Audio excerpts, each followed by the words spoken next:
Hello students, welcome back to our YouTube channel Hindi Hiker. आज हम 11वीं कक्षा की पुस्तक आरोह भाग 1 के गद्य खंड में से पाठ मियां नसीरुद्दीन पढ़ेंगे, जिसके लेखक जिसकी लेखिका कृष्णा सोबती जी हैं। कृष्णा सोबती का जन्म 1925 ईस्वी में हुआ।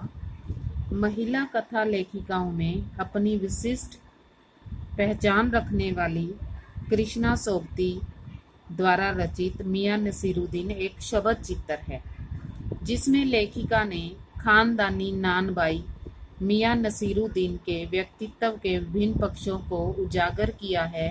नानबाई विभिन्न प्रकार की रोटियां बनाने और बेचने वाले को कहते हैं। चलिए पढ़ते हैं कि जो लेखिका है वो मियां नसीरुद्दीन से किस प्रकार उनका परिचय लेती है या उनसे किस प्रकार बातचीत करती है, क्योंकि यह एक शब्द चित्र है और कृष्णा सोबती जी मियां नसीरुद्दीन के पास जाती हैं और वहां देखती हैं।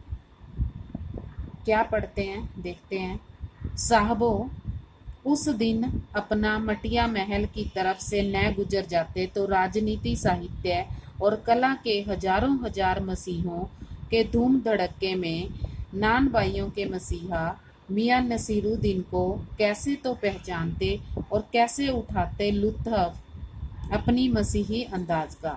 यानी कि मसीहा मतलब देवदूत, यानी कि उनके देवदूत होने का कैसे वो मजा उठाते, यानी कि कैसे उनसे मिलते और कैसे वो वहाँ की जो भीड़ भाड़ है, धूम धड़क है, उनको देखते। हुआ यह कि हम एक दोपहरी जामा मस्जिद के आड़े पड़े मटिया महल के गढ़िया मोहल्ले की ओर निकल गए। एक निहायत मामूली अंधेरी सी दुकान पर पटापट आटे का ढेर सनते देख ठिठके। सोचा सेवइयों की तैयारी होगी, पर पूछने पर मालूम हुआ खानदानी नानबाई। खानदानी नानबाई मतलब नानबाई विभिन्न प्रकार की रोटियां बनाने और बेचने वाले को कहा जाता है। खानदानी नानबाई जो पुश्तों से, यानी कि उनके पुरख भी नानबाई थे। नानबाई मियां नसीरुद्दीन की दुकान पर खड़े हैं। मियां मशहूर हैं 56 किस्म की रोटियां बनाने के लिए। हमने जो अंदर झांका तो पाया मियां चारपाई पर बैठे बीड़ी का मजा ले रहे हैं। मौसमों की मार से पका चेहरा, आंखों में काया भूलापन और पेशानी पर मजे हुए कारीगर के तेवर। यानी कि उनका अभी ये उनका हुलिया बताया जा रहा है कि जो मियां नसीरुद्दीन थे वो किस प्रकार दिखते थे। सबसे पहले तो इसमें ये बताया गया है कि वो चारपाई पर बैठे थे और क्या कर रहे थे, बीड़ी पी रहे थे। और उनका चेहरा कैसा लग रहा था कि उनके चेहरे और आंखों में काया, यानी कि चालाक या धूर्त और भोलापन, और पेशानी मतलब उनका जो मस्तक था वो एक मंजा हुआ कारीगर लग रहा था। मंजा हुआ मतलब जिसने महारत हासिल कर रखी हो, पक्का कारीगर। हमें गाहक समझ मियां ने नजर उठाई, फरमाइए। यानी कि जब लेखिका उसके पास पहुंची उसकी दुकान पर तो उसने समझा कि कोई ग्राहक आया है, तो उसने कहा बोलिए। झिझक से कहा आपसे कुछ सवाल पूछने थे, अगर आपको वक्त हो तो, यानी कि आपके पास समय है तो हमें आपसे कुछ सवाल पूछने हैं। मियां नसीरुद्दीन ने पंचहजारी अंदाज से सिर हिलाया। अब पंचहजारी अंदाज मतलब साहबों वाला अंदाज, यानी कि बड़े रईसों वाला अंदाज। पंचहजारी अंदाज में उन्होंने सिर हिलाया। निकाल लेंगे वक्त थोड़ा, पर यह तो कहिए कि आपको पूछना क्या है। फिर घूर कर देखा और जोड़ा, मियां कहीं अखबार नवीस तो नहीं हो। अखबार नवीस मतलब पत्रकार तो नहीं हो।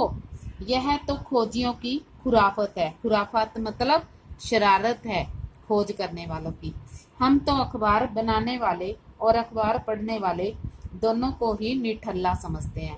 अब मियां नसीरुद्दीन की अखबार बनाने वाले और पढ़ने वालों की सोच के बारे में यहाँ बताया गया है कि उन्हें वो निठल्ला समझते हैं। निठल्ला मतलब किसी काम के नहीं। हाँ, काम काजी आदमी को इससे क्या काम है। खैर, आपने यहाँ तक आने की तकलीफ उठाई ही है तो पूछिए, क्या पूछना चाहते हैं। पूछना यह था कि किस्म किस्म की रोटी पकाने का इल्म आपने कहाँ से हासिल किया। इल्म मतलब शिक्षा या जानकारी, कहाँ से हासिल की। साहब, नान भाई इल्म लेने कहीं और जाएगा, क्या नगीना साज के पास। नगीना साज मतलब जो नगीना जड़ने वाले होते हैं, नगीना मतलब हीरा, नगीना जड़ने वाले होते हैं। अब वो कह रहा है कि क्या नान भाई ये शिक्षा, ये विद्या प्राप्त करने के लिए नगीना जड़ने वाले के पास जाएगा, क्या आईना साज के पास जाएगा। आईना मतलब दर्पण, दर्पण बनाने वाले के पास जाएगा, क्या मीना साज के पास जाएगा। मीना साज मतलब सोने चांदी पर रंग करता है जो।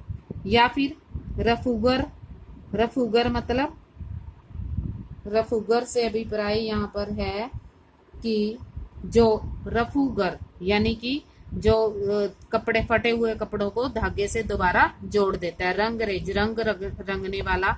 या फिर तेली तंबोली से सीखने जाएगा। तंबोली मतलब पान लगाने वाला।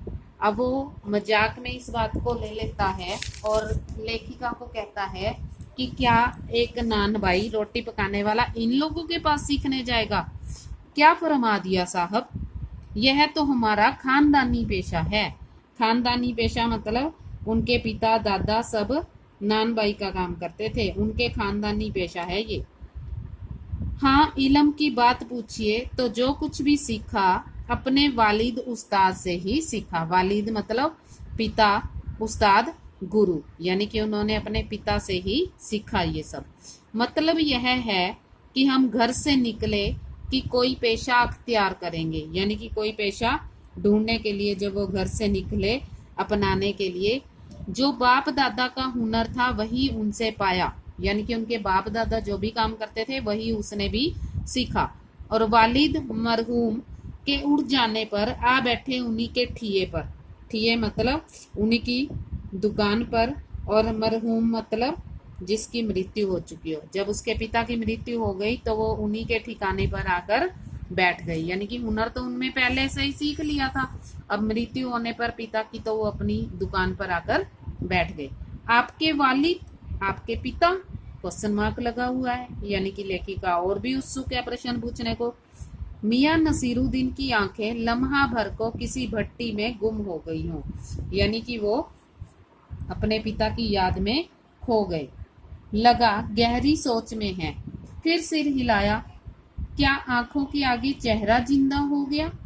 हाँ, हमारे वाली साहिब मशहूर थे मियां बरकत शाही नानबाई गड़ैया वाले के नाम से, यानी कि उनके जो पिता थे उनको शाही नानबाई गड़ैया वाला कहा जाता था।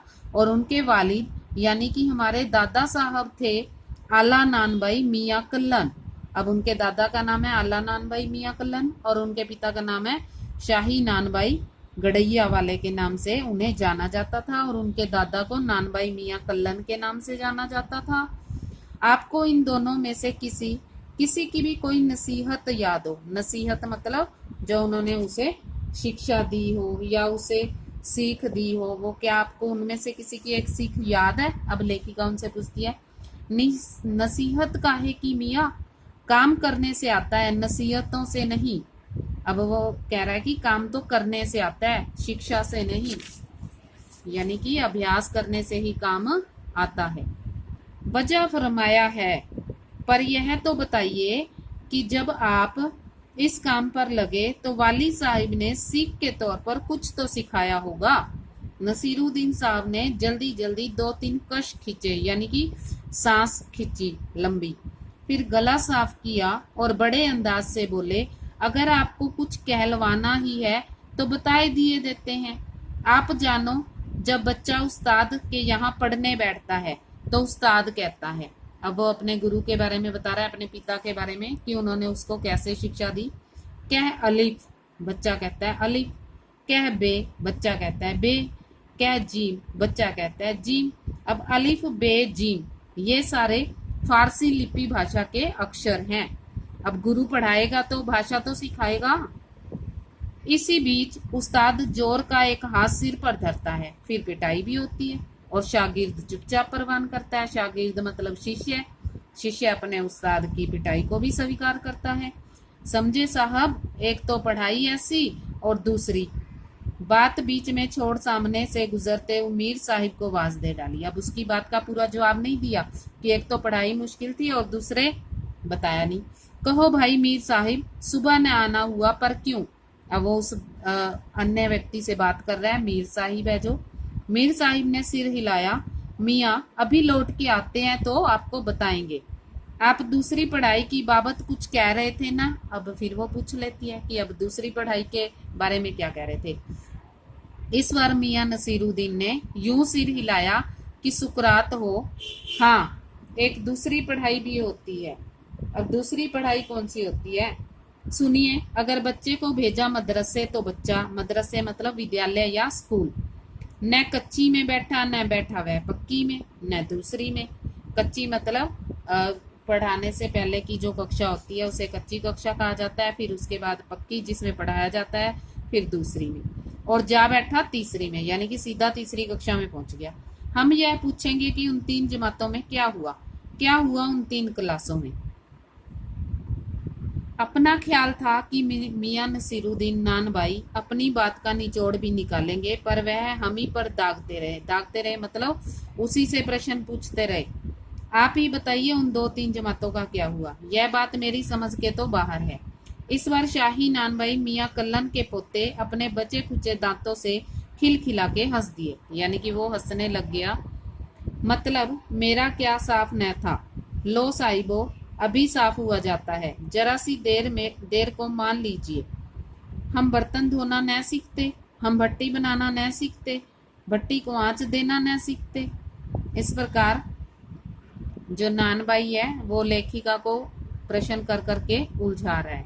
शेष अगले भाग में।